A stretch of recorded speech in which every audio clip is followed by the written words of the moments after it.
Magandang araw kaibigan. Welcome to Advent from Messages 777 at tayo ngayon ay magpapatuloy sa ating pag-aaral tungkol sa 7 minutong leksyon ni Kristo. Ngayong araw na ito ay pag-uusapan natin ng isang sensitibong topic pero naniniwala ako na ito ay makakatulong ng malaki para sa ating lahat. Pero nais ko pong i-recognize ang aking sponsor sa video na ito at ito po ang Dave Channel. Ang Dave Channel po, mga minamahal na mga kaibigan, ay isang channel na kung saan ay may kinalaman sa paglaong espiritual. Pag ito inyong binisita, makikita niyo dito mga katuruan na may kinalaman sa ating espiritual na kalagayan. You will also learn some spiritual songs na isinishare ng channel na iyon. So, if you want to visit it, punta lang kayo sa aking homepage ng Advent from Messages 777 at pumunta lang kayo sa may kanang bahagi doon sa part ng featured channels. Hanapin nyo lamang po ang Dave Channel and pwede po kayong pumunta directly doon po sa kanyang channel. So ngayong araw na ito ay ating pag-uusapan ng isang topic na kung saan ay may kinalaman sa tinatawag na mga secret societies. Ano po, if you are going to browse yung mga YouTube channel, napakarami nag-expose at nagsasabi na totoo ang mga secret societies at ito yung nag-exist. At marami rin mga sinusulat ng mga articles, mga books na nagpapatunay na ito totoo. So ang video po na ito ay hindi ito nakapokus kung totoo ba ang secret societies o hindi. Ang ating sasagutin sa video na ito ay kung tama ba na ang isang tao na kagaya natin ay maging bahagi ng isang secret society. At ano ba yung mga dapat nating i-consider habang tayo ay sasali sa bagay na ito. So, ang unang nating sasagutin na tanong, tama ba na maging bahagi ng isang secret society? Sinasabi sa Ephesians chapter 5, 11-12 ay ganito, "And have no fellowship with the unfruitful works of darkness, but rather expose them. For it is shameful even to speak of those things which are done by them in secret." So makikita niyo po dito sa verse na ito na mismo ang Panginoon through Apostle Paul ay nagbibigay po ng warning na we must not have fellowship with the unfruitful works of darkness. Ano daw yung unfruitful works na yon? Those things which are done by them in secret. So, yung mga bagay na lihim na hindi hayag at may mga itinatago, ito isang bagay na hindi pinapaboran ng Panginoon. Kaya mismo ang Diyos ay nagbigay ng sinasabi na huwag magkaroon ng pagkakataon na mag-fellowship. And when you say fellowship, it talks about being yung having a participation, nakikipag-participate ka. At the same time ay nakikipag-partner ka, or you are merging yourself or you're diving yourself sa isang bagay na involve ang buong pagkatao mo. So, yun ay pag sinabi ng Panginoon na you must not have fellowship with the unfruitful work of darkness. Ibig sabihin, hindi niya tayo pinapayagan na gawin ang mga bagay na yon. So, is it right to be involved in secret society? Sa mata ng Panginoon, ito ay hindi tama. Bakit? Dahil sinasabi niya sa 2 Corinthians chapter 6 verse 14 ay ganito, "Do not be unequally yoked together with unbelievers, for what fellowship has righteousness with lawlessness, and what communion has light with darkness?" Isang malaking tanong. Kasi ang sabi ng Panginoon, huwag tayong makipamato kasi nga kailanman na hindi nag-merge ang liwanag at dilim. Yung katwiran at yung pagiging makasalanan kailanman hindi ito naghahalo. Ganon din sa ating pagsunod sa Panginoon. Napaka-imposible na gawin ang gusto ng Diyos habang ginagawa natin ang ibang bagay. Ang isa sa mga dahilan kung bakit hindi pinapayagan tayo ng Diyos o hindi pabor ang Diyos na tayo ay sumali sa mga ganitong society o secret society ay dahil may mga bagay na ginawa siya sa buhay natin. Kagaya na lamang sinasabi sa Colossians chapter 1:13. "He has delivered us from the power of darkness and conveyed us into the kingdom of the Son of His love." So makikita niyo dun sa verse, nirescue na tayo ng Panginoon from darkness. And then that should mean sa atin na we should have no fellowship at all kasi nga niligtas na tayo from darkness. Kaya hindi natin kailangan kumonek sa darkness. And then sinasabi rin sa 1 John chapter 1 verse 6 ay ganito, "If we say that we have fellowship with Him," kung sinasabi natin na tayo ay may fellowship sa Panginoon, "and walk still in darkness, we lie and do not practice the truth." So, isa sa dahilan kung bakit hindi tama na magkaroon tayo ng maging bahagi ng ganitong gawain, kasi nga po tayo ay magiging sinungaling. Kasi nga sinasabihin mo na ikay lumalakad na kasama ng Diyos, pero nagkakaroon ka rin ng ibang bahagi ng iyong buhay. Ibig sabihin, meron ka pa rin connection sa sanlibutan. So hindi po ito sang-ayon sa gusto ng ating Panginoon. At sinasabi niya sa Matthew chapter 6:24, "No one can serve two masters, for either he will hate the one and love the other, or else he will be loyal to the one and despise the other. You cannot serve God and Mammon." So, it's clearly sinasabi dito sa verse na ito na you cannot serve two masters. It's either isa lang, it's either God or the enemy or Satan himself. So, ang secret society ay hindi pabor sa Panginoon kasi, kaibigan, alam ng Diyos na ito hindi makakatulong sa atin.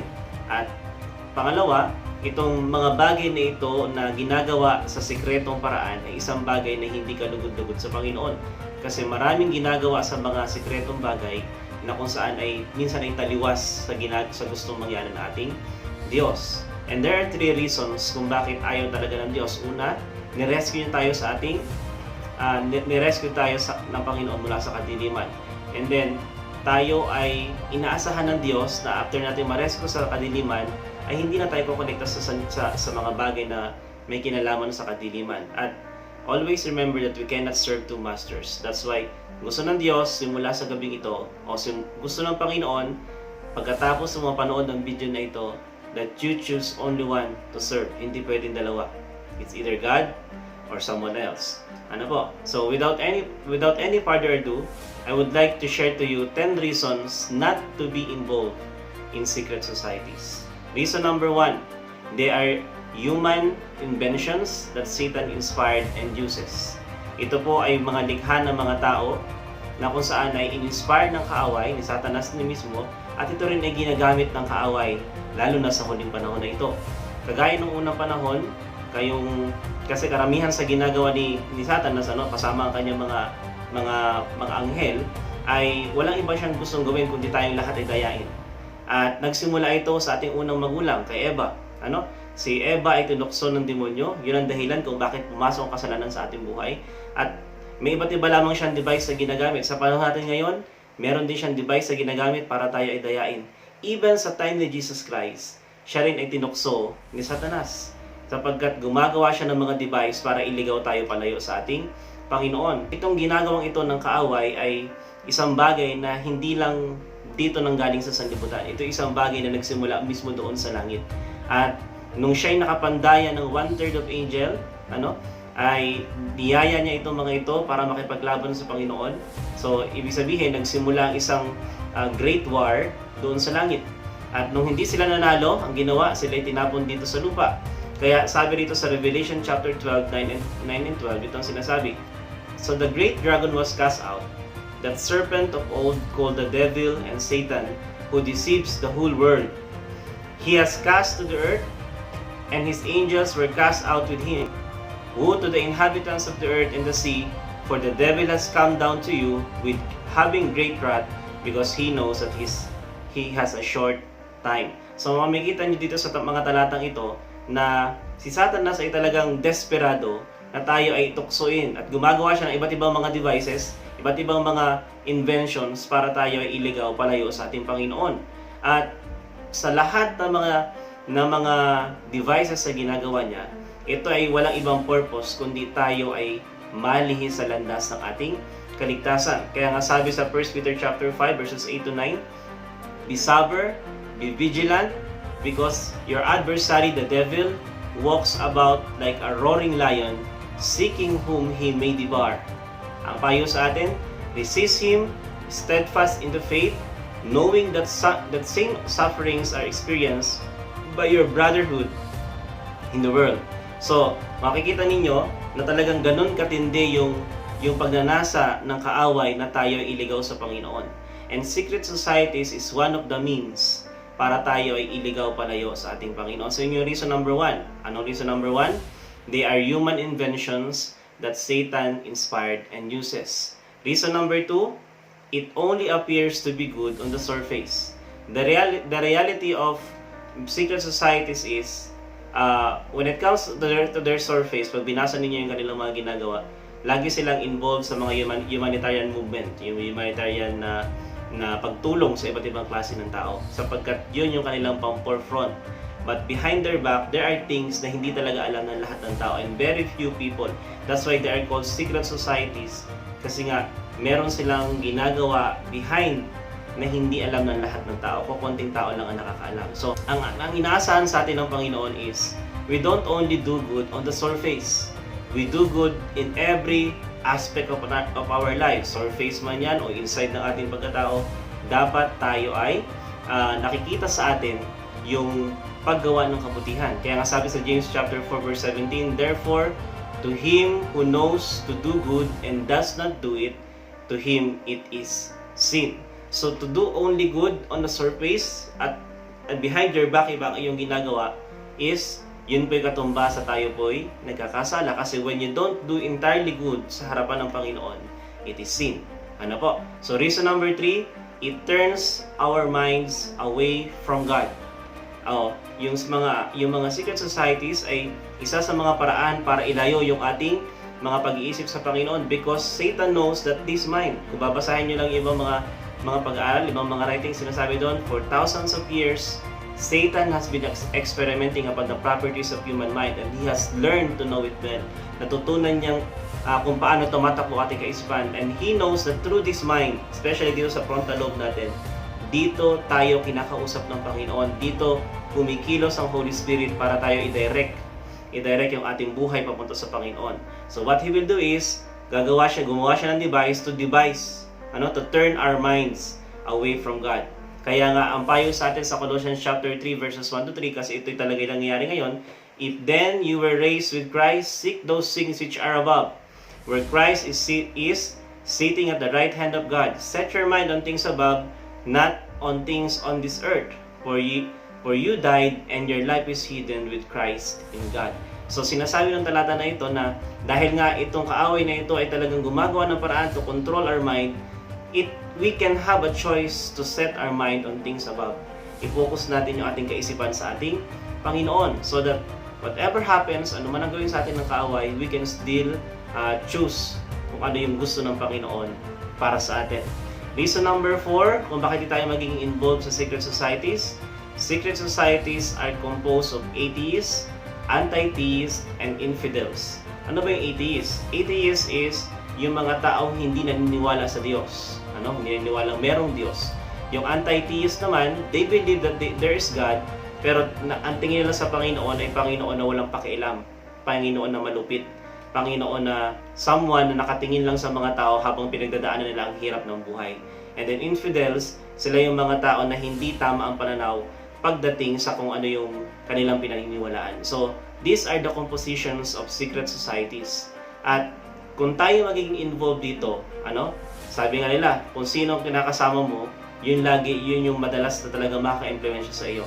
At ano bang sinasabi ng Biblia sa mga taong hindi naniniwala ng tama sa Diyos o naniniwala sa Panginoon mismo? Sabi sa Psalms chapter 14 verse 1 na ito, the fool has said in his heart, there is no God. They are corrupt. They have done abominable works. There is none who does good. So mapansin ninyo, sinasabi ng talata dito na sa mga nagsasabi na there is no God, ang tingin ng Panginoon sa kanila ay they are fool. Medyo masakit yung salita, pero yun yung sinasabi ng talata.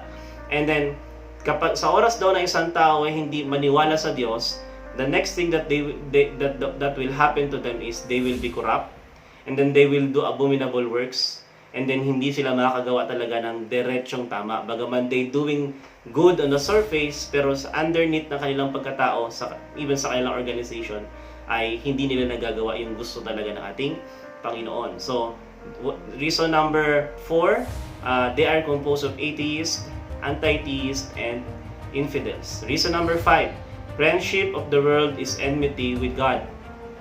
Sabi sa James chapter 4 verse 4 ay ganito, do you not know that friendship with the world is enmity with God? Whoever therefore wants to be a friend of the world makes himself an enemy of God.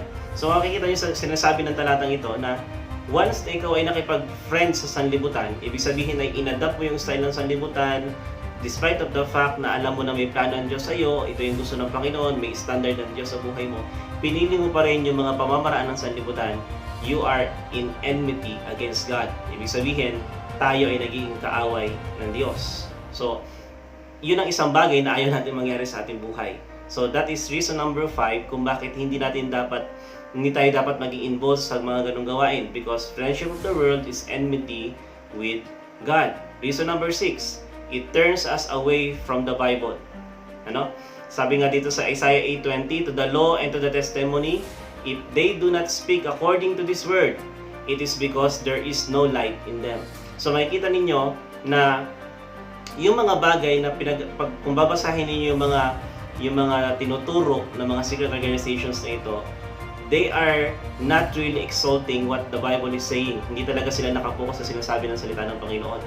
At sabi dito sa talatang ito, kung ang mga bagay na nangyayari sa buhay mo, yung ina-accommodate sa buhay mo ay hindi nangyayari o hindi mo naiintindihan sang-ayon sa liwanag ng kautusan at ng salita ng Diyos, then dapat ito ay hindi mo dapat ini-entertain sa iyong buhay, because there is no light in them.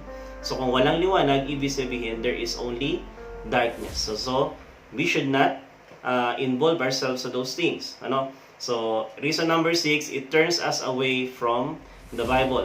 Reason number 7, it is the quickest path of temptation and sin. So sabi rito sa Matthew chapter 14 verse 38, ito yung kalagayan ng mga tao. Watch and pray lest you enter into temptation. The spirit indeed is willing, but the flesh is weak. So makikita mo dito na ipinapakita ng talata na ito na our flesh, itong ating katawan tao, simula nang pumasok ang kasalanan, we became weak to sin and temptation.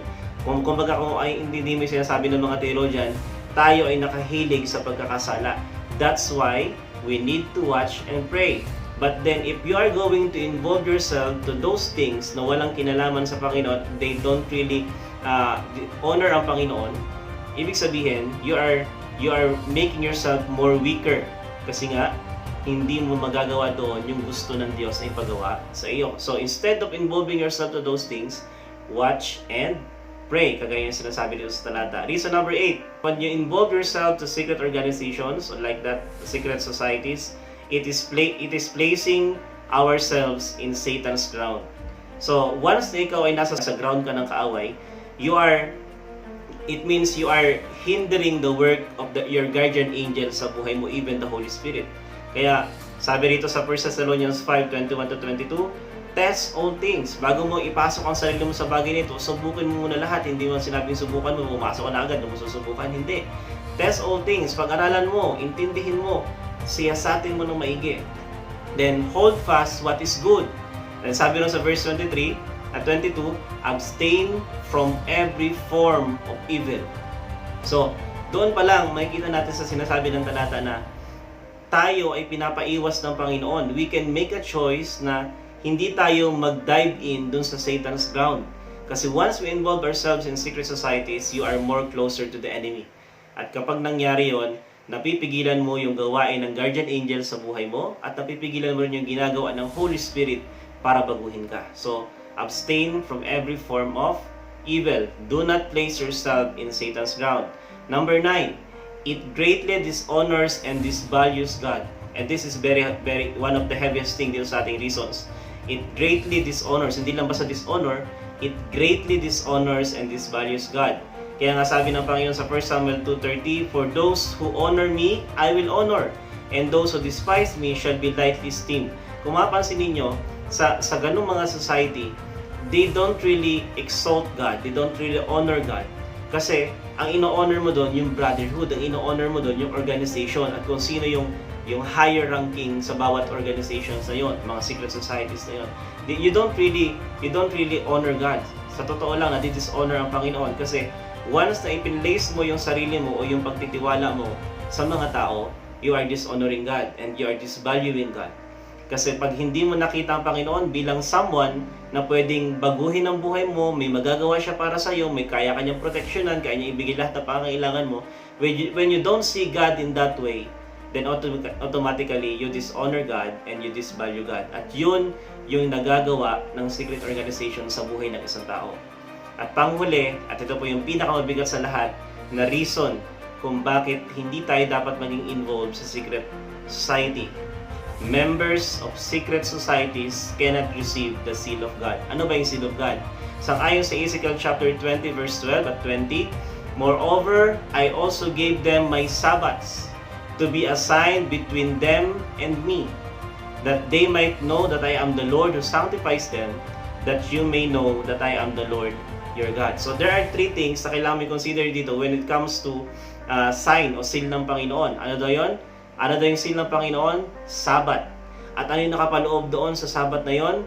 First, a sign between them and me, sabi ng Panginoon din, it talks about the relationship natin sa Diyos. Ibig sabihin, if you truly have the relationship sa Panginoon, you will not welcome the things na walang kinalaman sa Panginoon.